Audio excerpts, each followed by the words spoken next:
Está con nosotros Luis Palma Cané. ¿Qué tal, Luis? ¿Qué tal? anda? ¿Cómo ¿Bien? están? Buenas tardes.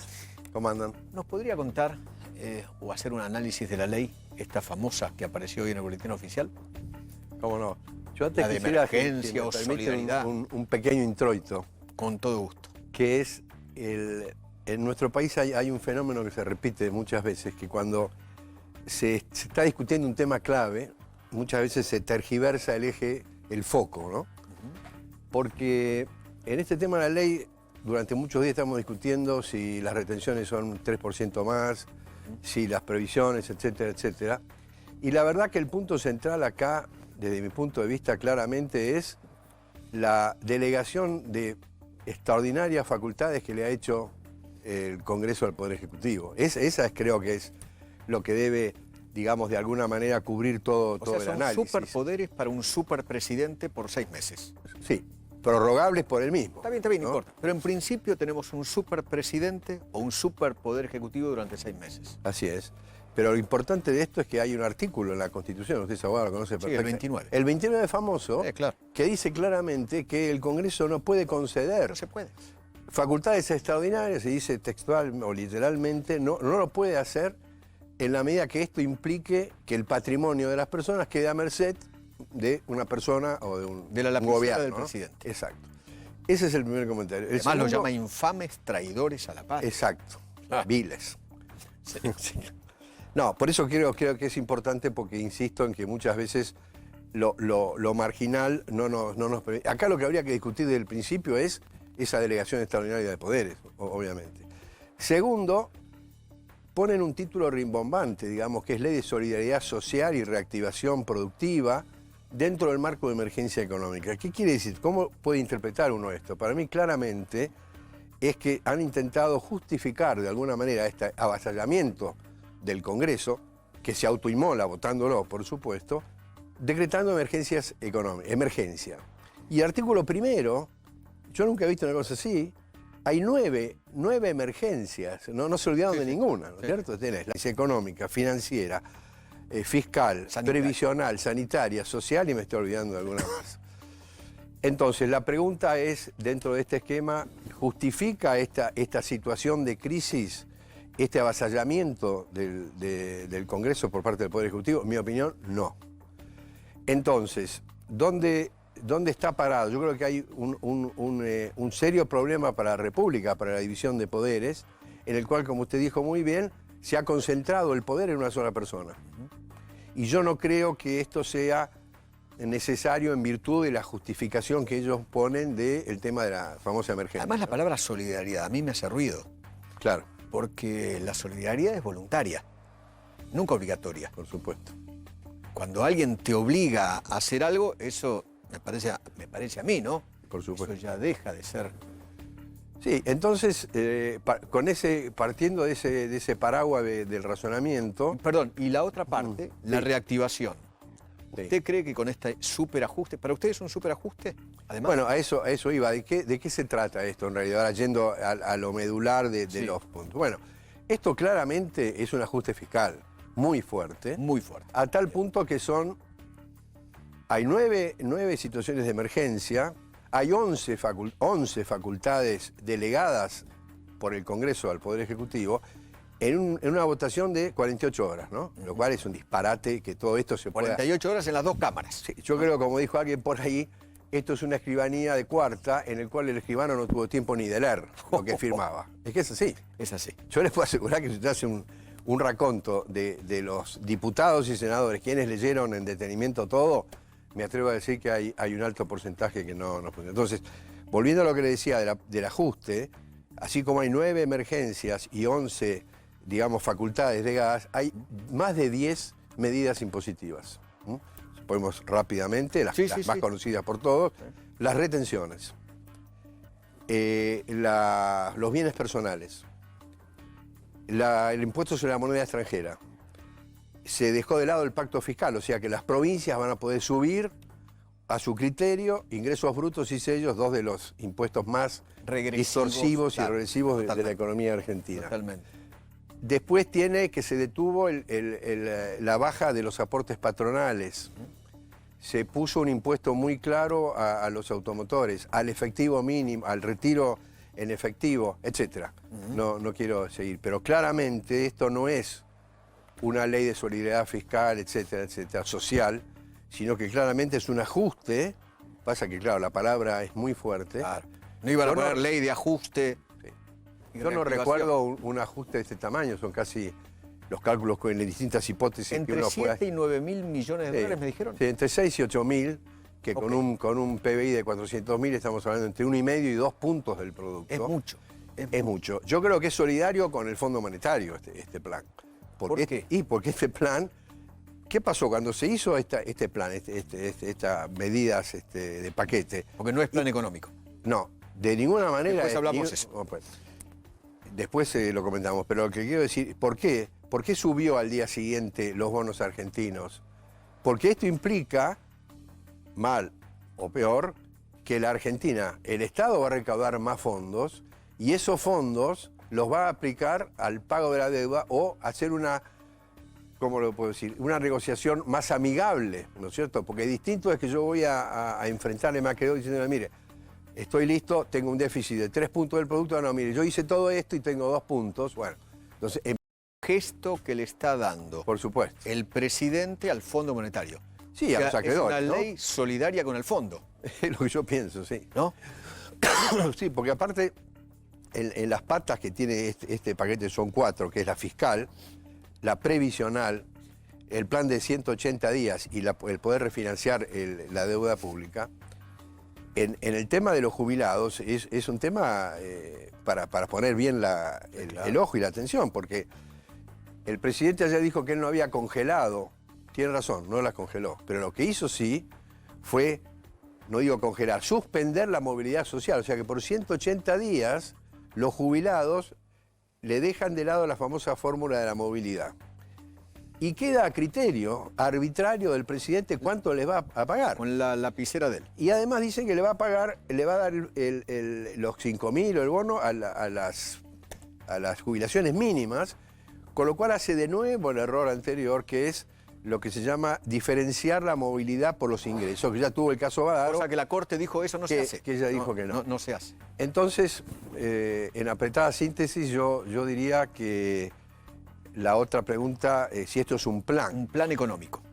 Bueno, esto de plan no tiene nada.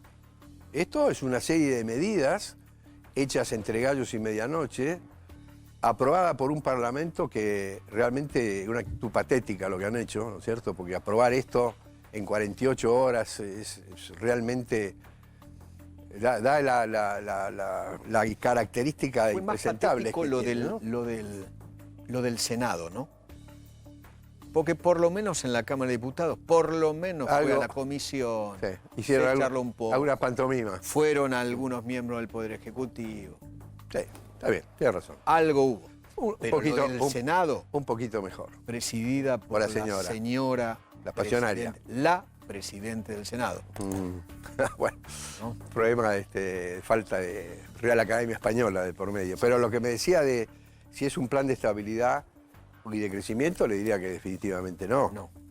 Es una serie de medidas que, como dijimos, entre gallos y medianoche, que tiene sus más y sus menos. Creo que hay 2 cosas positivas que tienen. Es la moratoria de las pymes, que yo no sé por qué las pymes, nada más. ¿Por qué no todo el mundo? Porque caemos siempre, cuando uno cede, ¿no es cierto?, facultades de un órgano colegiado a una persona, necesariamente cae en autoritarismo y necesariamente cae en arbitrariedad.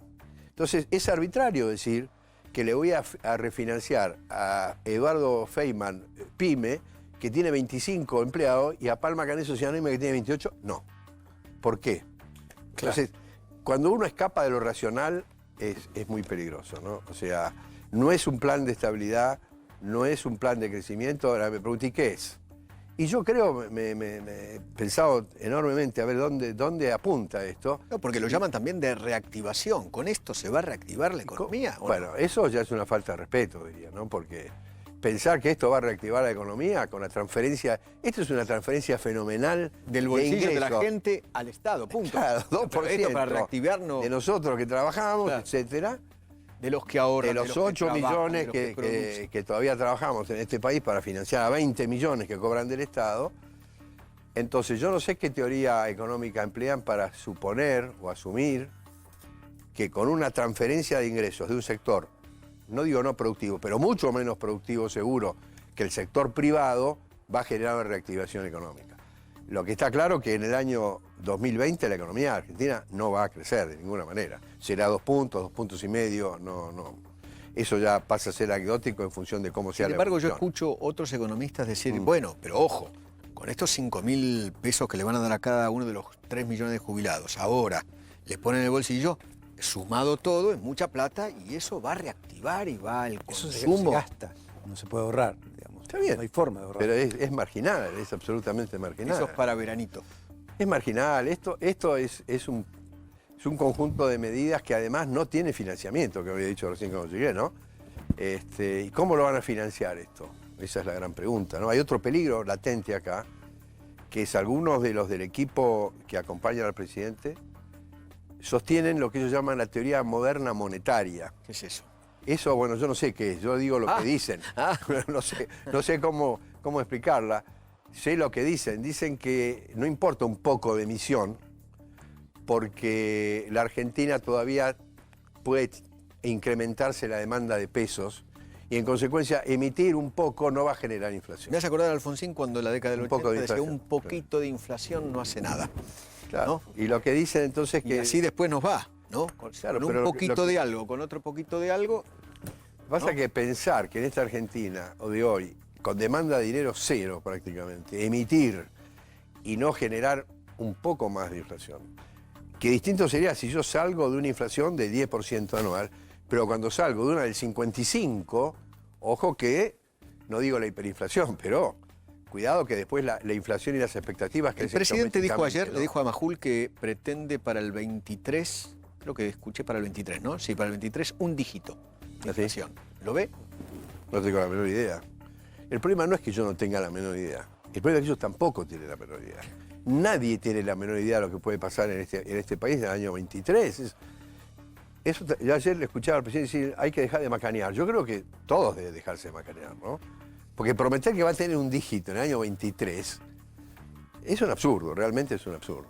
No tiene ninguna, dijo además, ningún asidero intelectual. ¿Ustedes creen que estoy loco, que quiero perjudicar a los jubilados? No, supongo que no. Supongo que no. Ahora, con los jubilados, él se puso muy violento, es muy vehemente, y sostuvo que él no había congelado. Tiene razón, como dije antes, no lo congeló, pero le sacó la movilidad, sí, que era el ajuste por inflación, etc. Si uno le saca la movilidad y lo deja al arbitrio de quien se la saca, es obvio que le va a dar menos que la inflación, sino para qué se la saca, en una situación que tiene que achicar, ¿no? Y lo último que me parece que habría que agregarle a esto es que yo por lo menos no escuché nada en todo este enorme paquete de, primero, no buscar ampliar la base de los que aportan, ¿no es cierto? Acá la Argentina tiene un 40%... ¿Cómo van a hacer para dar más trabajo, más...? Sí, pero el problema es que hay un 40% de economía informal. Entonces seguimos cazando en el zoológico. Seguimos castigando a los que estamos inscriptos, a los que cobramos, pagamos, ¿Cuál es el nivel de evasión en Argentina? El porcentaje... Y el 40% es una economía informal. A partir de ahí... Eso es en el área laboral, digamos. No. Bueno, toda la economía negra. Es toda la economía negra, ¿no? O sea, ese es el porcentaje. De los que aportan, habitualmente. De los que están en blanco y no pagan. No, ese dato no lo sé. Porque en Europa, por ejemplo, les permite, digamos, se tolera hasta un 5% de gente que está inscripta regularmente y que hace pequeños ilusiones. Ilusiones, exactamente. Claro, pero acá la me parece, está permitida. Acá es mucho más grave, porque acá no es que el que digamos, está inscripto y paga, haga una pequeña trampita del 5%. Acá hay gente que no paga nada, directamente. Entonces, ¿qué pasa? Lo que se dice en la jerga, seguimos cazando en el zoológico. O sea, estamos, que las retenciones, que los bienes personales, este disparate que entonces porque lo tengo de fuera, voy a pagar el doble que porque lo tengo adentro. Pero dice, son manotazos que realmente creo que van a generar mucho problema judicial. Estaba leyendo en las últimas horas un trabajo que hizo Matías Olivero Vila, que es un tributarista muy conocido, no sé si lo ubica. No, no lo ubico. Que hizo un trabajo, el título del trabajo es La Argentina y el sistema tributario más gravoso del mundo. Y dice, a propósito de la investigación del Banco Mundial, existe un ranking mundial en el cual a Argentina no le va bien, nada bien. En la investigación anual realizada por el Banco Mundial, el estudio más serio y profundo sobre el marco de negocios de cada uno de los países del mundo, Argentina ocupa prácticamente el último lugar en uno de los rankings. En efecto, según el Banco Mundial y las decenas de miles de especialistas en el ámbito público y privado, nuestro país tiene el sistema tributario más gravoso del mundo, 106.3%. Argentina es el único país del mundo donde no alcanzan las utilidades comerciales para pagar el monto de impuestos totales. Claro, porque eso es consecuencia... ¿Dónde van los dineros? ¿Dónde van? Y a gastar al sector público, que se lleva 43 puntos del producto. O sea, desde de Kirchner para acá, el Producto Bruto, digamos, el gasto público aumentó 13 puntos, ¿no es cierto? Con un producto de 500, estamos hablando de 60.000 millones de dólares, ¿no es cierto? O sea, ¿dónde está el cáncer acá? Por eso yo estoy muy confundido que no se haya tocado para nada el tema de la evasión, y sobre todo el otro tema de las reformas estructurales que necesita este país. Por eso yo digo, a lo mejor laboral, previsional, fiscal, impositiva, laboral. claro. Ahora, si no se tocó eso, yo digo, entonces pensando, digo, bueno, a lo mejor, capaz, estos 180 días que se han tomado con estas medidas, porque está el congelamiento de las tarifas... ¿Se toman el tiempo para hacer todo esto? Se tomarán el tiempo, pienso, para encarrilar esto, porque así, esto es simplemente... esperar y aguantar 180 días a ver qué pasa. Y sacarle a la gente de sus bolsillos la plata para dárselo al... Claro, porque en última instancia, Estado. en este país que tenemos 8 millones de personas que trabajábamos en el sector privado, que financiamos 4 millones y medio de empleados públicos, de los cuales 1,5 millones se lo debemos al gobierno de Kirchner y que Macri tampoco tocó. Exacto.